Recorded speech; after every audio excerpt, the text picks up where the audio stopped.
Assalamualaikum warahmatullahi wabarakatuh. Kisah ini diadaptasi dari kisah nyata, jika ada kesamaan nama tokoh murni kebetulan. Tujuan dari cerita ini adalah pesan moral bukan untuk menyudutkan lembaga, agama, atau individu tertentu. Tonton dari kisah ini sampai selesai karena ada hikmah yang bisa diambil. Siska menatap keluar jendela kamarnya, menatap pepohonan hijau yang tampak tenang di bawah sinar matahari pagi. Pernikahannya dengan Budi baru berjalan 6 bulan, dan awalnya kehidupan mereka penuh kebahagiaan. Budi adalah pria yang penuh cinta, perhatian, dan selalu berusaha memberikan yang terbaik untuk keluarganya. Setiap pagi, ia mengantar Siska ke dapur dengan senyum hangat sebelum berangkat kerja. Hidup terasa seperti dongeng yang sempurna. Mereka tinggal di rumah keluarga Budi yang luas dan megah, bersama ayah mertuanya, Pak Sugeng, yang juga selalu memperlakukan Siska dengan baik. Siska merasa memiliki keluarga baru yang begitu menyayanginya, memberikan rasa aman yang membuat hatinya tenang. Namun, di balik senyum yang terukir di wajah Siska, ada perasaan resah yang tak bisa ia ungkapkan. Kesibukan Budi dengan pekerjaannya di perusahaan besar mulai merenggut waktu kebersamaan mereka. Jam kerja yang panjang dan tugas dinas keluar kota membuat Siska seringkali sendirian di rumah, hanya ditemani oleh mertuanya. Awalnya, Siska tidak terlalu mempermasalahkan hal itu. Ia memahami bahwa Budi bekerja keras demi masa depan mereka berdua. Namun, seiring berjalannya waktu, rasa sepi mulai menyusup perlahan ke dalam hatinya, menggantikan kebahagiaan yang pernah ia rasakan. Setiap malam, Siska duduk di ruang makan sendirian, menatap piring-piring yang sudah ia siapkan dengan rapi. Suaminya pulang semakin larut, terkadang bahkan tidak pulang sama sekali. Siska berusaha menghibur dirinya sendiri dengan berbagai kegiatan, mencoba mengisi waktu yang kosong. Ia membersihkan rumah, memasak makanan kesukaan Budi, berharap bahwa esok harinya mereka bisa makan malam bersama.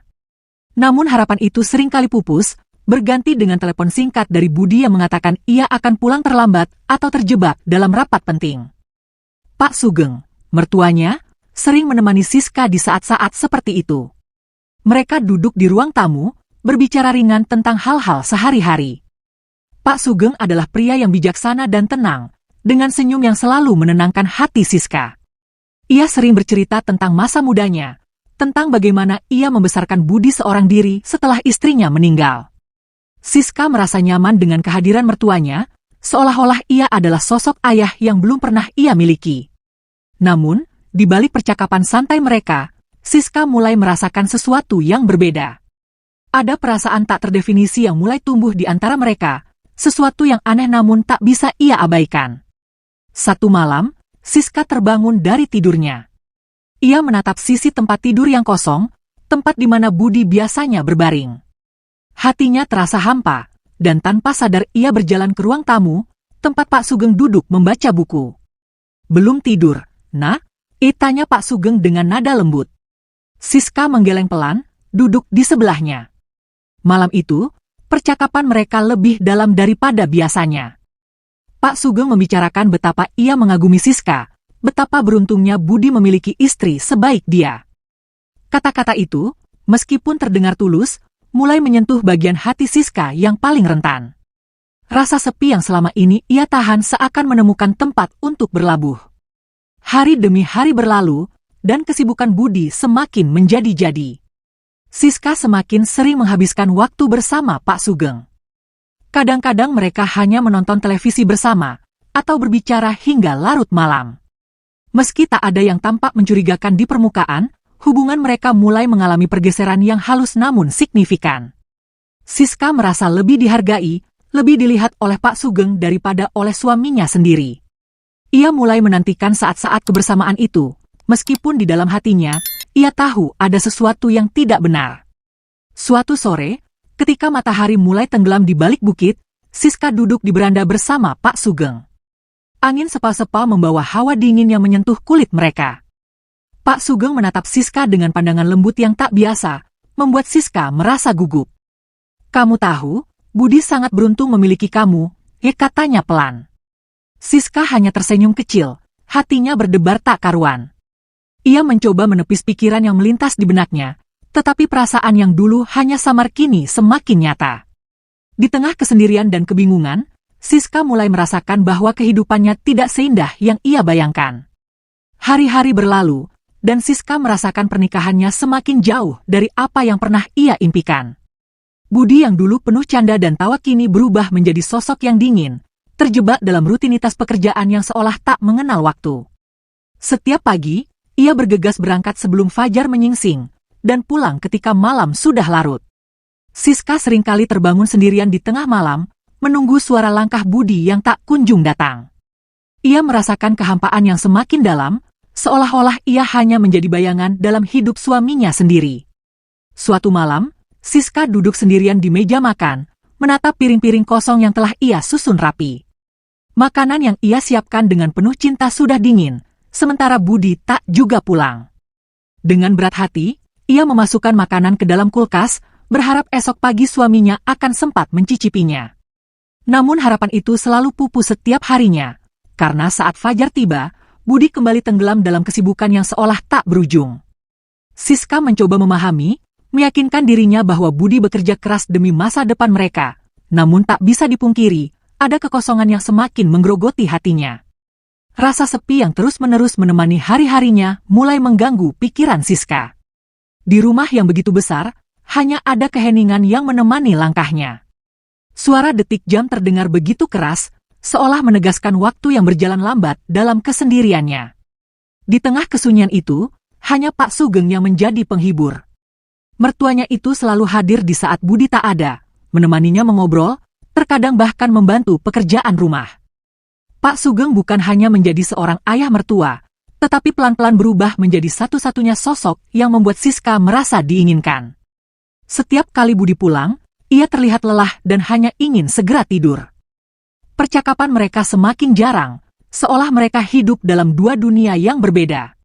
Siska mencoba berbicara, menanyakan kapan terakhir kali mereka makan malam bersama atau sekadar menghabiskan waktu berdua. Namun, Budi selalu memiliki jawaban yang sama. Tugas kantor menumpuk, proyek besar harus diselesaikan, dan tanggung jawabnya semakin berat. Siska merasa terlupakan, seperti bunga yang tak lagi disiram cinta. Ia menangis di dalam kesunyiannya, tetapi Budi tak pernah benar-benar menyadari kesedihan yang mulai menghancurkan hatinya. Suatu hari, ketika Budi dinas keluar kota selama seminggu penuh, rasa kesepian Siska mencapai puncaknya. Malam-malam tanpa Budi terasa begitu panjang dan dingin. Pak Sugeng, yang merasakan perubahan dalam diri Siska, sering menghiburnya.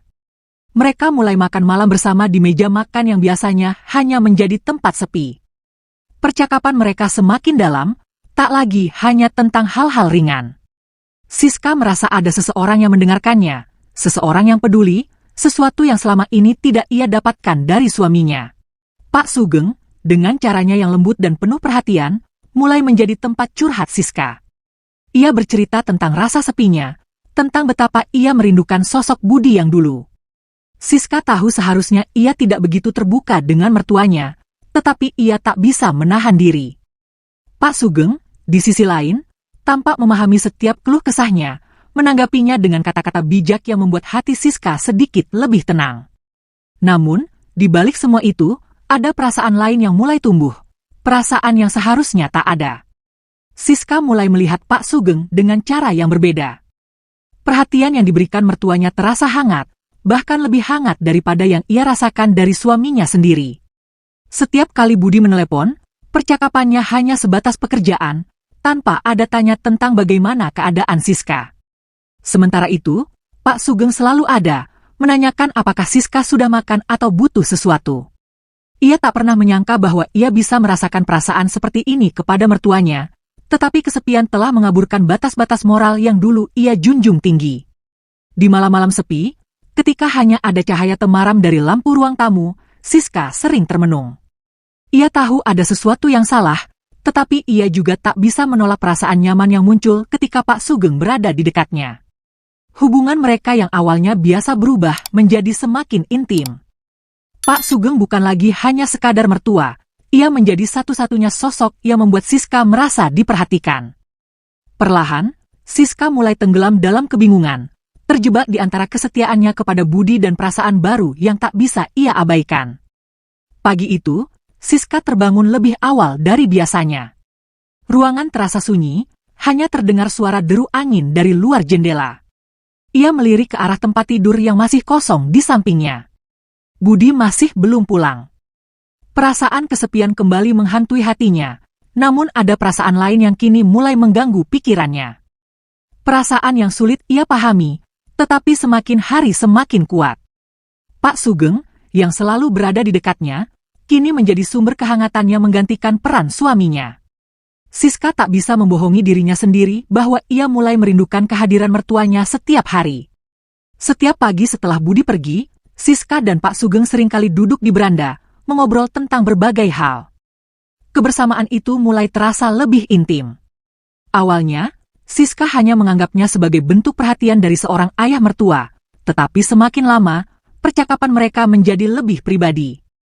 Pak Sugeng sering memujinya, mengatakan betapa cantiknya dia, betapa sabarnya dia menghadapi kesibukan Budi. Kata-kata itu, meskipun sederhana, menyentuh bagian terdalam hati Siska yang selama ini haus akan perhatian dan cinta. Suatu hari, ketika Siska sedang menyiapkan sarapan, Pak Sugeng datang mendekat. Tangannya dengan lembut menyentuh pundak Siska, sesuatu yang tak pernah ia lakukan sebelumnya. "Kamu tidak seharusnya selalu merasa sendirian," bisiknya pelan. Siska terdiam, merasakan kehangatan yang menjalar dari sentuhan itu. Dalam sekejap, tubuhnya tegang, namun ada bagian dari dirinya yang merasa nyaman dengan kehadiran Pak Sugeng begitu dekat. Mata mereka bertemu, dan dalam sekejap itu, Siska tahu ada sesuatu yang telah berubah. Ia mencoba meyakinkan dirinya bahwa itu hanya perasaan sesaat, tetapi semakin sulit untuk mengabaikannya. Hari-hari berikutnya, Pak Sugeng semakin sering menunjukkan perhatian yang lebih dari sekadar mertua. Ketika mereka duduk berdua, obrolan yang biasanya ringan berubah menjadi percakapan mendalam tentang perasaan mereka. Siska, yang selama ini menahan diri, mulai membuka hatinya lebih lebar kepada Pak Sugeng. Ia bercerita tentang betapa ia merasa terabaikan, tentang kekosongan yang ia rasakan selama Budi sibuk bekerja. Di satu sisi, Siska merasa bersalah karena membicarakan hal ini dengan mertuanya, tetapi di sisi lain, hanya Pak Sugeng yang tampaknya benar-benar peduli padanya. Suatu malam, ketika hujan deras mengguyur, Budi kembali tak pulang karena urusan pekerjaan. Siska duduk di ruang tamu dengan perasaan hampa, ditemani oleh Pak Sugeng. Dalam keheningan itu, tanpa sadar, Pak Sugeng mendekat dan meraih tangan Siska. "Aku tahu kamu merasa kesepian," katanya dengan suara rendah. Siska menoleh, matanya bertemu dengan mata Pak Sugeng yang penuh dengan kelembutan. Hatinya berdebar kencang, dan tanpa sadar, ia membiarkan tangannya digenggam lebih erat. Siska tahu bahwa ini salah, namun hatinya yang lelah akan kesepian merindukan kehangatan yang telah lama hilang. Malam itu menjadi titik balik yang tak terhindarkan. Keheningan rumah yang biasanya begitu sunyi kini dipenuhi oleh perasaan yang membingungkan. Siska mencoba menolak perasaan yang muncul, namun ada daya tarik yang begitu kuat antara dirinya dan Pak Sugeng. Mereka tak lagi hanya sekadar mertua dan menantu. Ada percikan emosi yang terjalin di antara mereka, sesuatu yang tak bisa diabaikan lagi. Siska merasa terperangkap dalam situasi yang rumit, di mana logika dan perasaannya saling bertentangan. Pada hari-hari berikutnya, Siska mulai menyadari bahwa interaksinya dengan Pak Sugeng semakin intim. Setiap kali Budi pergi, mereka menghabiskan waktu lebih banyak bersama. Pak Sugeng sering memeluk Siska dengan lembut, membuatnya merasa dilindungi. Perasaan bersalah yang menghantui Siska semakin besar, namun ia tak mampu menghentikan kedekatan itu. Ada kekosongan dalam dirinya yang hanya bisa diisi oleh kehadiran Pak Sugeng, dan meskipun ia tahu ini salah, ia tak mampu menolak kehangatan yang diberikan oleh mertuanya. Siska mulai terjebak dalam kebingungan batin. Setiap kali Budi pulang, ia merasa bersalah, namun begitu Budi pergi lagi, ia kembali jatuh ke pelukan Pak Sugeng. Hubungan yang awalnya hanya dipenuhi rasa simpati kini berubah menjadi sesuatu yang lebih dalam dan tak terkendali. Pak Sugeng, yang seharusnya menjadi sosok ayah, kini menjadi tempat di mana Siska merasa menemukan cinta yang tak ia dapatkan dari suaminya. Perasaan itu semakin tumbuh, dan Siska tak bisa lagi menutupi bahwa hubungannya dengan Pak Sugeng telah melampaui batas yang seharusnya. Hujan turun dengan deras malam itu, seakan mencerminkan kekacauan yang sedang terjadi di hati Siska. Ia duduk di kamar, mendengar rintik hujan menghantam atap, sementara pikirannya terus berputar tentang kedekatannya dengan Pak Sugeng. Kesepian yang ia rasakan semakin hari semakin tak tertahankan. Siska tak bisa lagi membohongi dirinya bahwa ia butuh lebih dari sekadar perhatian. Ia butuh cinta yang nyata, cinta yang selama ini tak ia dapatkan dari Budi.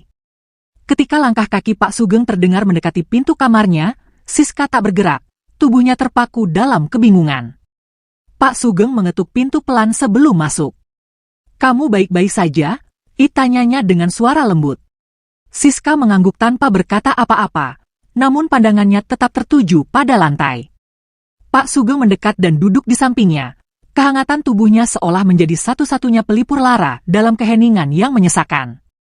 Perlahan, ia meraih tangan Siska, menggenggamnya dengan erat.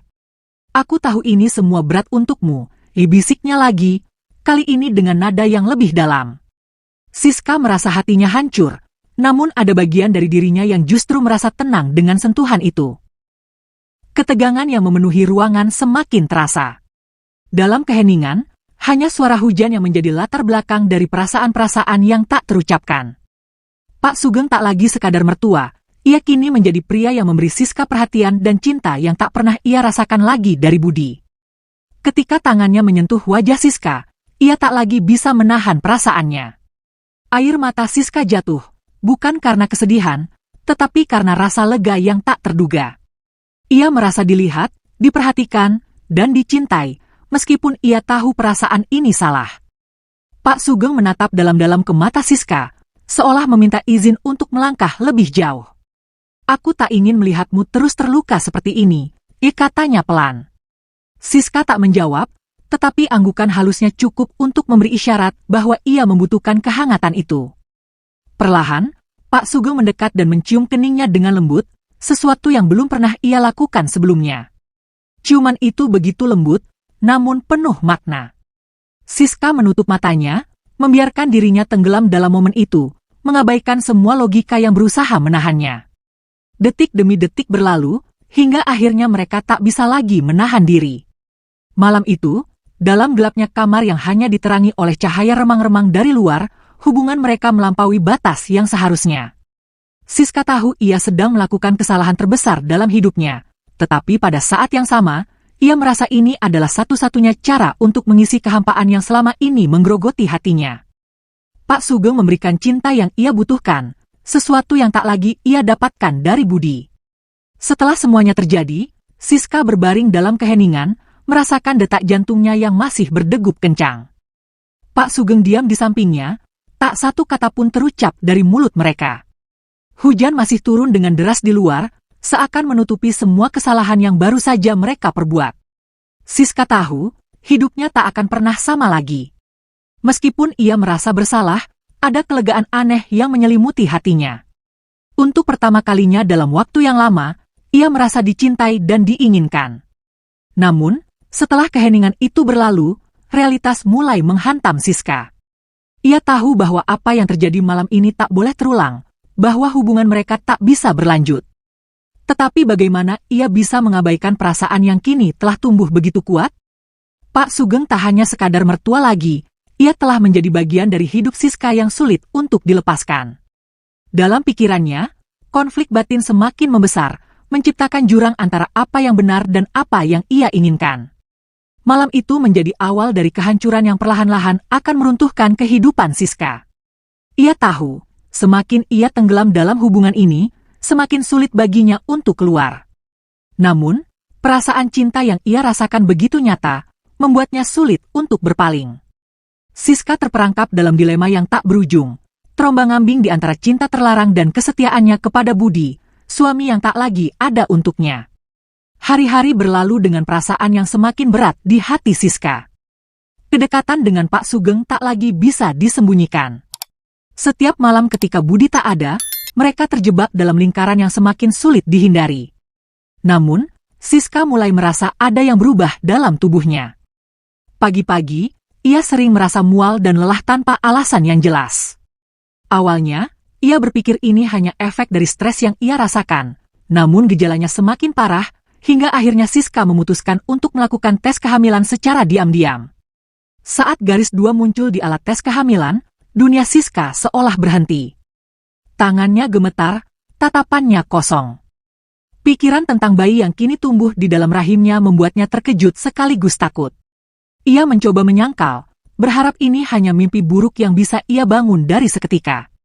Namun kenyataannya begitu jelas di depannya.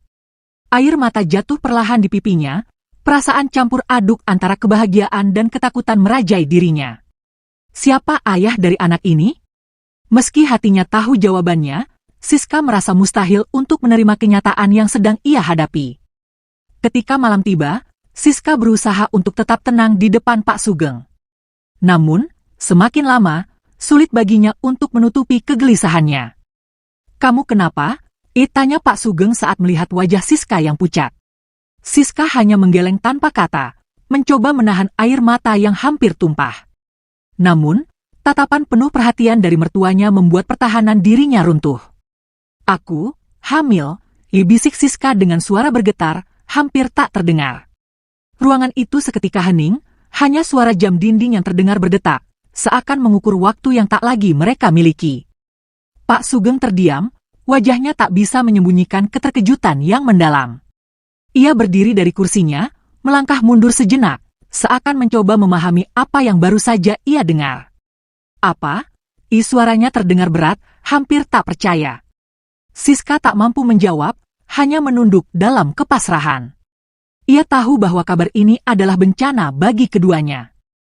Hubungan terlarang mereka yang selama ini tersembunyi kini membawa konsekuensi yang tak terhindarkan. Pak Sugeng mendekati Siska lagi, menatapnya dengan penuh kebingungan dan kecemasan. "Bayi itu?" Pak Sugeng tak mampu menyelesaikan kalimatnya, tetapi Siska tahu apa yang ia tanyakan. Siska hanya bisa mengangguk perlahan. "Ya, ini anakmu," jawabnya lemah. Mendengar pengakuan itu, Pak Sugeng tertegun. Pikirannya berkecamuk, antara rasa bersalah dan keinginan untuk melindungi Siska. Bagaimana mungkin ini bisa terjadi? Bagaimana mereka bisa menyembunyikan kehamilan ini dari Budi?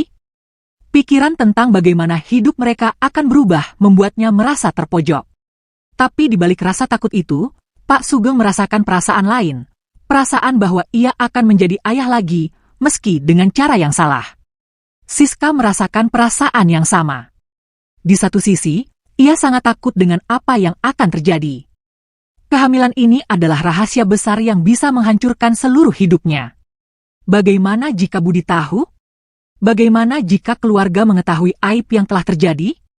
Namun, di sisi lain, ada perasaan aneh yang timbul, sebuah ikatan yang ia rasakan dengan bayi yang kini ada di dalam tubuhnya.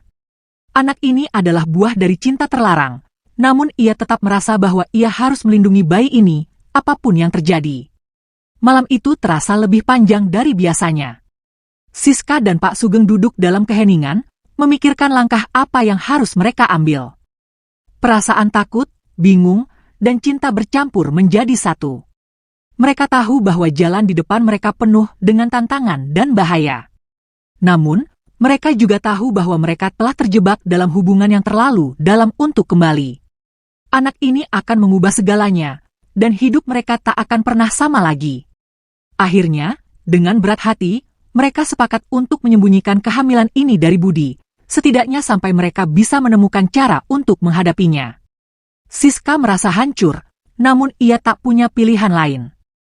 Kini, ia tak hanya harus menyembunyikan hubungan terlarang itu, tetapi juga kehamilan yang akan semakin sulit disembunyikan seiring berjalannya waktu. Dengan penuh ketakutan, Siska melangkah ke depan, membawa rahasia ini di dalam dirinya, sambil berharap bahwa suatu hari, entah bagaimana, semua akan terselesaikan.